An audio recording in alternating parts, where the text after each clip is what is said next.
So once again the student, एक बार फिर से आप सभी का स्वागत है आपके अपने YouTube channel allrounder study zone पर। तो जैसा कि आप सभी जानते हैं कि जो 12th लेवल का एग्ज़ाम है अभी आने वाला है, जो फरवरी में एग्ज़ाम है, तो उसके लिए हम आपके लिए डेली की डेली राजस्थान जीके की महत्वपूर्ण वीडियो लाते रहते हैं। तो आज की इस वीडियो में हम बात करेंगे 12th लेवल सीईटी एग्ज़ाम के लिए आपके राजस्थान जीके के महत्वपूर्ण प्रश्न जो आपके सीधे सीधे एग्ज़ाम में आने के चांसेस हैं, और पूरे ऐसे प्रश्न आपको दिखेंगे इस हमारे द्वारा बनाए गए इस वीडियोज़ में। थे आपको बहुत सारे प्रश्नों में से हेल्प होगी। अगर आपने इसकी प्लेलिस्ट बनी हुई है वो नहीं देखी तो वो भी जाके ज़रूर देखना, आपको राजस्थान जीके में बहुत सारा बेनिफिट मिलने वाला है। तो चलिए आज के सेशन को शुरुआत करते हैं मोस्ट इंपोर्टेंट राजस्थान जीके के बारे में। अगर चैनल पे पहली बार विजिट करें, चैनल को सब्सक्राइब कर देना, नोटिफिकेशन को भी ऑन कर देना, अपने दोस्तों के साथ एक बार शेयर कर देना, ठीक है। तो पहला प्रश्न है आज की सीरीज का कि राज्य की एकमात्र झील जो सर्दियों में अक्सर जम जाती है। तो राज्य की एकमात्र झील है जो सर्दियों में वो क्या हो जाती हैं, जम जाती हैं, यानी कि फ्रीज की तरह जम जाती हैं। तो नवलखा, नक्की, आना सागर झील या फिर कोलाई झील। सभी को अपना राइट आंसर कमेंट करके ही बताना। देखिए जैसे ही मैं प्रश्न को पढ़ता हूँ आप अपना आंसर है वो कमेंट करके बताएं, इससे आपकी तैयारी और भी बेहतर ढंग से होती रहती है, ठीक है। बहुत सारे स्टूडेंट कमेंट करते हैं, उसके लिए बहुत बढ़िया लगता है, अच्छा लगता है। तो चलिए राइट आंसर क्या हो जाएगा इसमें, करेक्ट आंसर सभी को बताना है। तो करेक्ट आंसर हो जाएगा यहाँ पे नक्की, ठीक है। नक्की झील दोस्तों है नहीं, ये कहाँ पर, ये सिरोही में है, ठीक है, सिरोही में है नक्की झील, जो राज्य की ये एकमात्र ऐसी झील है जो सर्दियों में अक्सर जम जाती हैं। बी ऑप्शन इसका राइट आंसर हो जाएगा। अगला सवाल है कि रंगनाथ जी का मंदिर कहाँ स्थित है।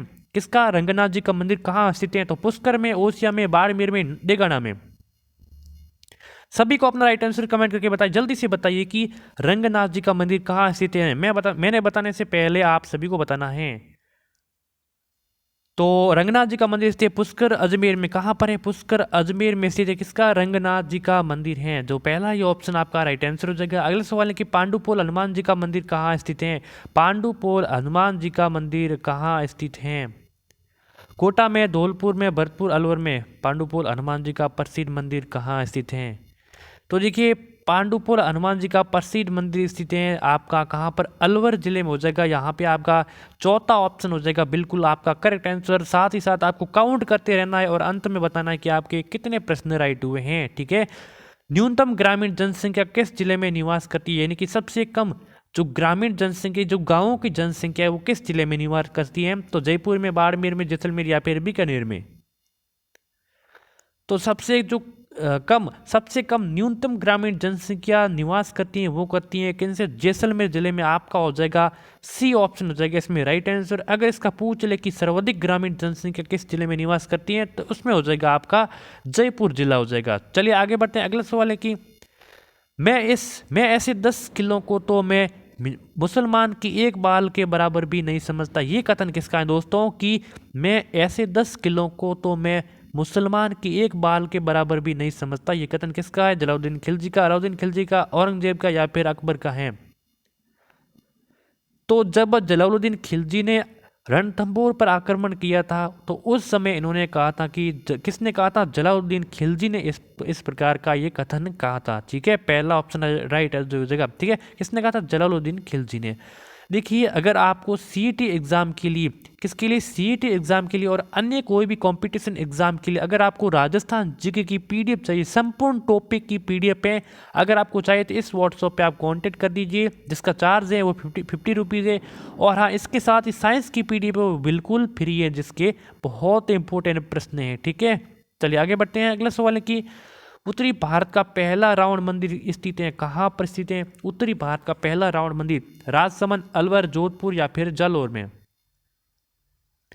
तो उत्तरी भारत का पहला रावण मंदिर स्थित है आपका जोधपुर में। ऑप्शन नंबर तीसरा हो जाएगा इसमें आपका राइट आंसर, ठीक है, तीसरा हो जाएगा राइट आंसर। आगे बढ़ते हैं। अगला सवाल है कि मुंशी महारानी की छतरी का निर्माण कब करवाया। बहुत इंपॉर्टेंट प्रश्न है, सभी क्वेश्चन एग्जाम की दृष्टि से इंपॉर्टेंट है, मुझे बताने की जरूरत नहीं है, ठीक है। तो मुंशी महारानी की छतरी का निर्माण कब करवाया, 1683 ईस्वी में, 1663 में, 1643 या फिर 1613 ईस्वी में। तो मुंशी महारानी की छतरी का निर्माण करवाया 1683 ईस्वी में अनिरुद्ध सिंह ने। किसने, ठीक है, और पहला ही ऑप्शन आपका राइट आंसर हो जाएगा। चलिए अगला सवाल है कि राजस्थान का राज्य गीत है कौन सा है? हजारी गुलरो, केसरिया बालम, गोरी नाचे या फिर कोई नहीं। राजस्थान का राज्य गीत कौन सा है? तो राजस्थान का राज्य गीत हो जाएगा केसरिया बालम आओ नी पधारो मारे देश। कौन सा हो जाएगा? केसरिया बालम आओ नी पधारो मारे देश। नेजा नृत्य कब आयोजित किया जाता है? अगला सवाल है कि नेजा नृत्य कब आयोजित किया जाता है? तो होली के पहले दिन, होली के दूसरे दिन, होली के तीसरे दिन या फिर होली के चौथे दिन नेजा नृत्य कब आयोजित किया जाता है? तो दोस्तों नेजा नृत्य आयोजित किया जाता है होली के तीसरे दिन आयोजित किया जाता है। कब? देखिए ये होली के त्यौहार पर आयोजित किया जाता है, ठीक है। जरूर नहीं कि ऐसा आ सकते हैं कि तीसरे दिन दूसरे दिन, ऐसा भी आ सकते हैं कि नेजा नृत्य है ये किस त्यौहार पर आयोजित किया जाता है? तो होली के त्यौहार पर, लेकिन ऐसा भी आ सकता है कि किस दिन, मतलब कितने होली के कितने दिन बाद में, तो ये होली के तीसरे दिन, ठीक है। सी ऑप्शन इसमें राइट आंसर हो जाएगा। अगला सवाल है कि राजस्थान में ब्रह्मा जी का तीसरा मंदिर कहाँ स्थित है? जी हाँ, राजस्थान में ब्रह्मा जी के 3 मंदिर हैं, ठीक है, जिसमें से तीसरा मंदिर कहाँ स्थित है? तो पहला मंदिर है पुष्कर में। कौन सा पहला? दूसरा मंदिर है असोतरा जो कि बाड़मेर में। जो कि तीसरा मंदिर है वो है छींच। कहाँ पे? छींच। और छींच कहाँ है? बांसवाड़ा में, ठीक है, बांसवाड़ा में, इसको भी ध्यान रखना। तो राजस्थान में ब्रह्मा जी का तीसरा मंदिर छींच बांसवाड़ा में, ठीक है। और पहले 2 उनको भी ध्यान रखना। वीर कला जी का जन्म किस क्षेत्र में हुआ था?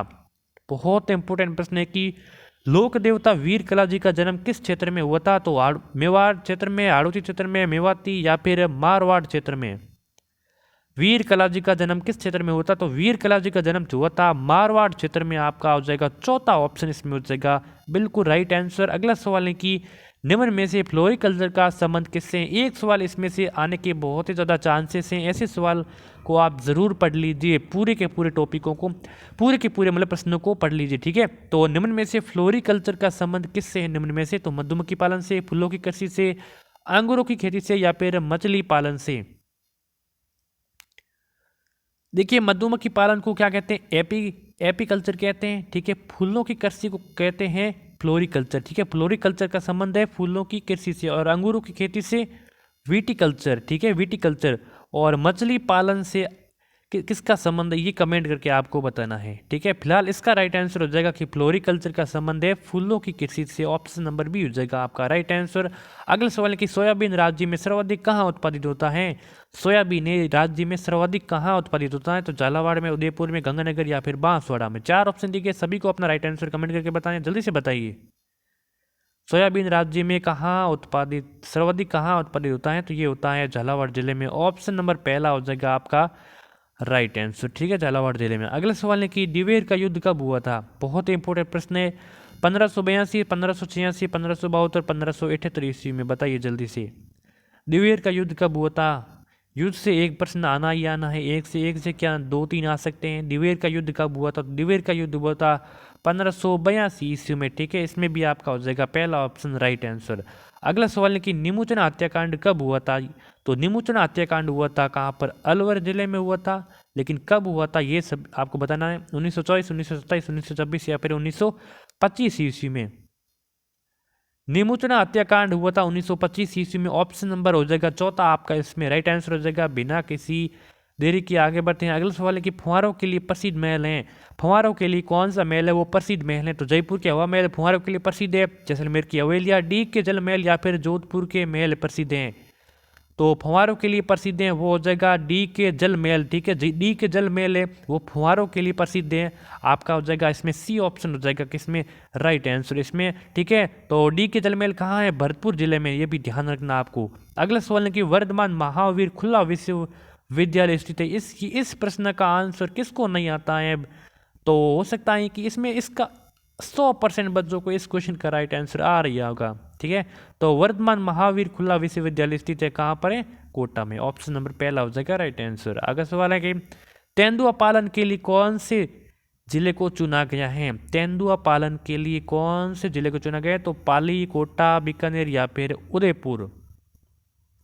बताइए तेंदुआ पालन के लिए कौन से जिले को चुना गया? तो ये पाली जिले को चुना गया। आपका पहला ही ऑप्शन इसमें हो जाएगा करेक्ट आंसर। दोस्तों अभी तक चैनल को सब्सक्राइब नहीं किया तो कर दीजिए। सीईटी की बेहतरीन क्लास डेली इस चैनल पर चलती रहती है और आगे भी चलती रहेगी। ठीक है, तो चैनल को सब्सक्राइब कर देना, नोटिफिकेशन को भी ऑन कर देना। अगला सवाल है कि सरपंच अपना त्यागपत्र किसे देता है? तो प्रधान को, जिला प्रमुख को, संभागीय आयुक्त को या फिर विकास अधिकारी को। सरपंच अपना त्यागपत्र किसे देता है? तो सरपंच अपना त्यागपत्र देता है विकास अधिकारी को। ऑप्शन नंबर हो जाएगा चौथा इसमें राइट आंसर। ठीक है, अब बढ़ते हैं हमारी अंतिम प्रश्न की ओर। ये अंतिम प्रश्न रहने वाला है, जवाहर अनुसंधान केंद्र कहाँ स्थित है? अविका नगर में, वल्लभ नगर में, जोहड़बीड़ में या फिर डेगाना में। जवाहर अनुसंधान केंद्र स्थित है कहाँ पर? तो देखिए, जवाहर अनुसंधान केंद्र स्थित है वल्लभ नगर उदयपुर में। ठीक है, सी बी ऑप्शन आपका राइट आंसर हो जाएगा। ठीक है, वल्लभ नगर उदयपुर में, इसको आप ध्यान रखना। ठीक है, तो ये महत्वपूर्ण 20 प्रश्नों की टेस्ट सीरीज यहाँ पे संपूर्ण हो चुकी। आशा है कि आप सभी को बहुत कुछ ज्ञान मिला होगा। तो अंत में बताना कि आपके कितने प्रश्न राइट हुए इन 20 में से, और चैनल को सब्सक्राइब कर देना, नोटिफिकेशन को भी ऑन कर देना। जय हिंद, जय भारत।